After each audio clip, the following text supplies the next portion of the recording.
लेके आज भी देखेंगे आप एमएलए हितेंद्र ठाकुर, लोकनेता हितेंद्र ठाकुर जी के ऑफिस में अगर आप जाएंगे तो लोगों की भीड़ रहती है। राम नाईक से लेके वनगा साहब से, सावरा साहब से, गावित साहब से, सब लोग थे। ये आज भी लोगों को लगता है कि बहुजन विकास आघाड़ी की बॉडी है। हमारे चारों के चार कैंडिडेट, जो लेडीज़ रहेंगी, दो ओपन रहेगी, चारों के चार स्ट्रांग कैंडिडेट हमारे पास है।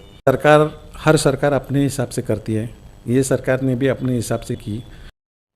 नमस्कार, मैं गोपाल सिंह और आप देख रहे हैं रियल न्यूज़ नेटवर्क। दोस्तों, आने वाले दिनों में महानगर पालिका का चुनाव तो निश्चित हो गई है, लेकिन जिस तरह से यहाँ वार्ड की रचना हुई है, इसी मुद्दे को लेकर के मेरे साथ में हैं बबिया के संगठक सचिव आजीव जी पाटिल, और उनसे हम बातचीत करेंगे। तो बने रहिए और देखते रहिए रियल न्यूज़ नेटवर्क। नमस्कार।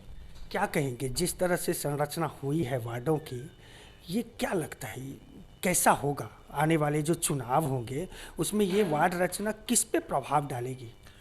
देखिए, सुप्रीम कोर्ट ने बोला है कि जल्द से जल्द डिलिमिटेशन करिए।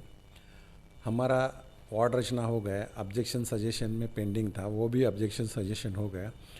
अभी गेन गवर्नमेंट के हाथ में है, तो गवर्नमेंट जो है जल्द से जल्द वार्ड रचना डिक्लेयर करेगी। हर गवर्नमेंट अपने हिसाब से वार्ड रचना करती है, लेकिन हमें एक पॉजिटिव ये साइन है कि पहले हमारा एक कॉरपोरेटर 1-to-1 इलेक्शन होता था, अभी 4 का वार्ड हो गया। जी बिल्कुल। तो हमारा एक पॉजिटिव आदमी, एक स्ट्रांग आदमी 3 जन को खींच के लेके जाएगा। लेकिन हमारे पास तो बहुत कैंडिडेट है। हमारे चारों के चार कैंडिडेट, जो लेडीज़ रहेंगी, दो ओपन रहेगी, चारों के चार स्ट्रांग कैंडिडेट हमारे पास है। तो ये इलेक्शन में बहुजन विकास आघाड़ी और उनके साथ जो भी सहयोगी रहेंगे, 115 के 115 सीट जो है 100% चुन के आएगी। ये मुझे नहीं, सभी को लगता है और आने वाली है।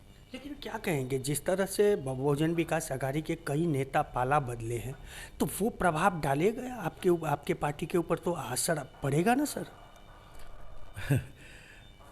हमने पहले ही बताया कि आज नहीं, पहले से हमारे पास वेटिंग में बहुत कार्यकर्ता है।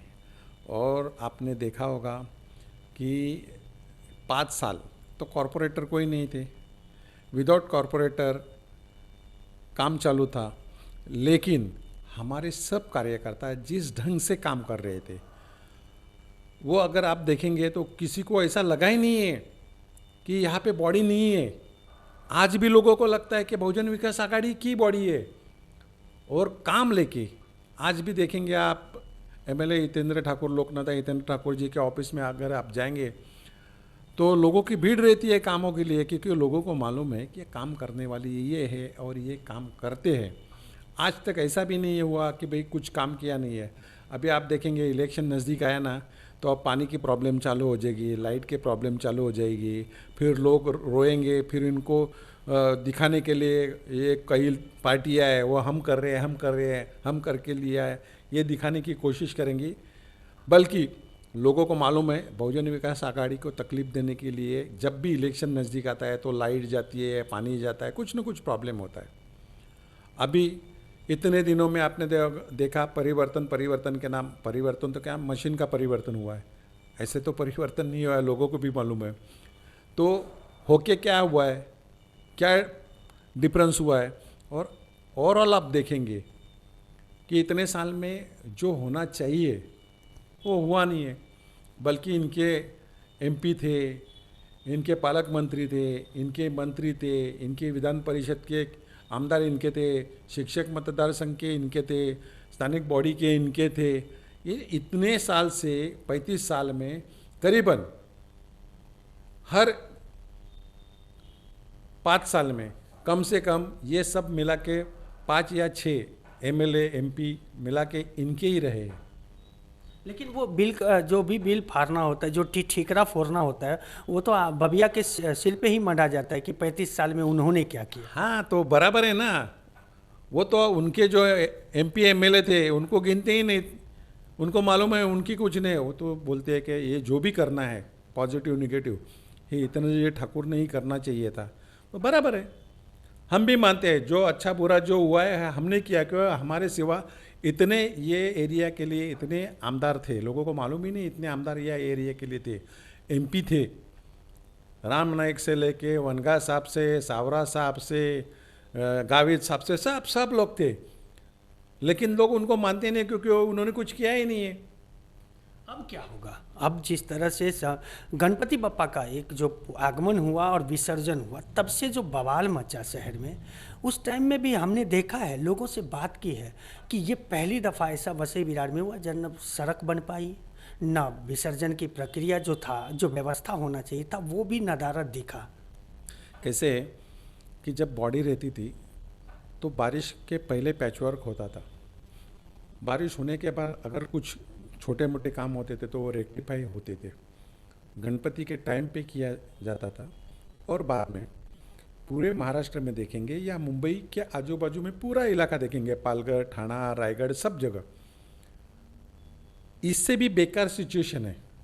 मुंबई में इससे भी बेकार सिचुएशन है, बराबर है। तो भी हमारा कम बजट होते हुए भी हमारी बॉडी अच्छा काम करा के लेती थी। हम, मैं ऐसा नहीं बोलता हूँ कि बहुत बढ़िया काम करती थी, ऐसा नहीं, लेकिन पैसा ही नहीं था तो भी काम करा के लेते थे। हमारे कॉन्ट्रैक्टर उस तरह से काम करते थे।